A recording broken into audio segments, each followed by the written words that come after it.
Hey budget gardeners, Vita Loca here. Join me today as we talk about what to do with daffodils after they're done blooming. So let's go.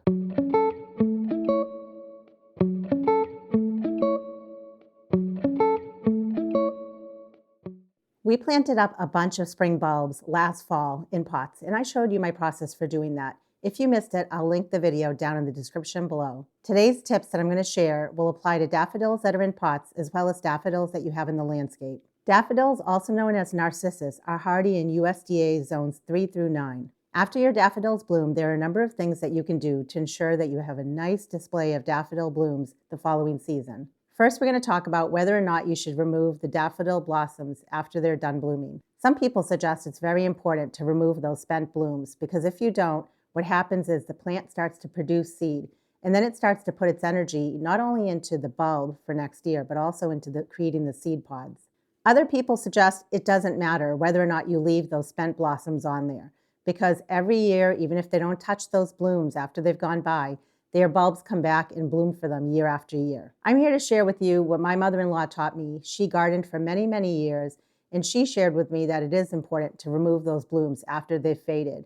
So for that reason, I do try each year to remove the spent blossoms. And if I don't get to it, my bulbs do come back for me. But I feel it doesn't hurt, and if I do have the time, I might as well clip them off. Here's an example of a blossom that has gone by. And right here at the end of the blossom, if the plant is going to set seed, that's where it's going to do it. I'm wearing gloves, and for my tool, I'm using sterilized hand pruners. When it comes to cutting this, I'm only going to be cutting at the tip. I don't want to cut all the way down the stem because any part of green that I leave on here will help feed the bulb for next year. All the leaves, including all the stems. So I'm just coming in right here and I'm going to clip. And like I mentioned, this is a process that you can do with potted daffodils as well as daffodils in your landscape. It's an easy task you can actually ask children or other family members to help you with.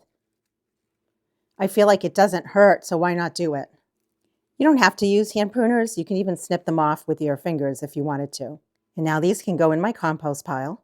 I will do the same process with any other daffodils that I have in pots as well as in my landscape. And I'll do the same process actually with any other spring bulbs that I have. Again, I would call this step optional.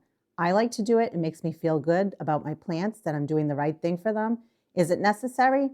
You decide. Some people say it is, some people say it's not. But if you have the time, I highly encourage you doing it because it's not going to hurt your plant. If anything, it's going to help it, I believe. The next thing I'm going to share with you is very important. Leave the leaves. Many of you probably already know this, but it's very important for you to leave the leaves on all your spring bulbs, including your daffodils. And the reason is those leaves are getting energy from the sun, they're using photosynthesis, and they're providing food for the bulb so that the bulb can perform well for you next year. If I was to come in right now and cut back all of the leaves, then basically there's no way of feeding the bulb to give it energy for next year. Now, I know a lot of us find it very unsightly to look at all of this in our landscape or even in a pot for a number of weeks, but it's very important to just leave the leaves.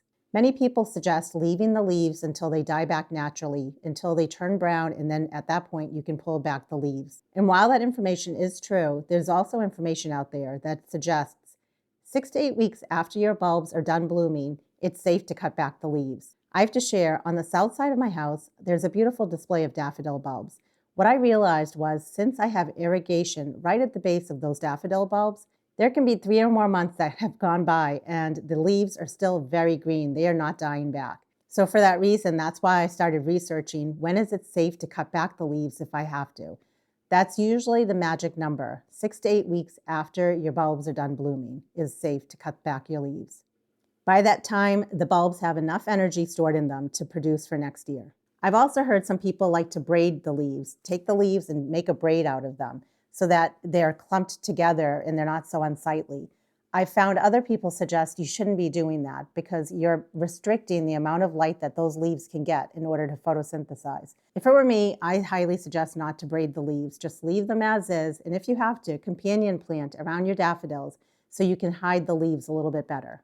The next thing I want to share is when to fertilize your daffodil bulbs. I started researching that this spring because I wanted to make a conscious effort on fertilizing my daffodil bulbs. Again, there's so much conflicting information out there. A number of sites suggest fertilizing your spring bulbs as soon as you start seeing growth in the springtime, while other sites suggest to fertilize your bulbs as soon as they're done blooming. And then there are many people out there that say, wait a minute, I've never fertilized my bulbs and the daffodils come up just fine every year. So my takeaway on it is if I have time in the spring as the bulbs are first emerging, I'll fertilize them. If I forget or if I don't have time, then I'll try to fertilize the bulbs as soon as they're done blooming. So this spring in my landscape, I went out there and I fertilized a number of my daffodil bulbs as they were emerging. However, with these daffodils that are in the pot here, I did fertilize them when I first planted them in the pot. I'm going to go ahead and I'm going to fertilize them again now that they're done blooming. My feeling is it doesn't hurt if it only helps the bulbs if you fertilize them.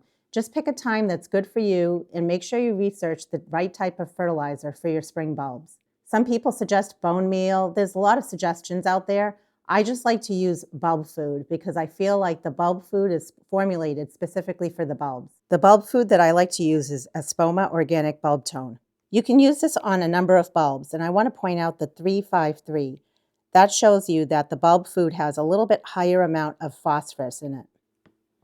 Here are a number of plants that you can give this plant food to. Since I planted these bulbs in the fall, notice right here it says feed after spring blooms. I just have a small handful and I'm going to go ahead and sprinkle it so that it reaches the base of the pot.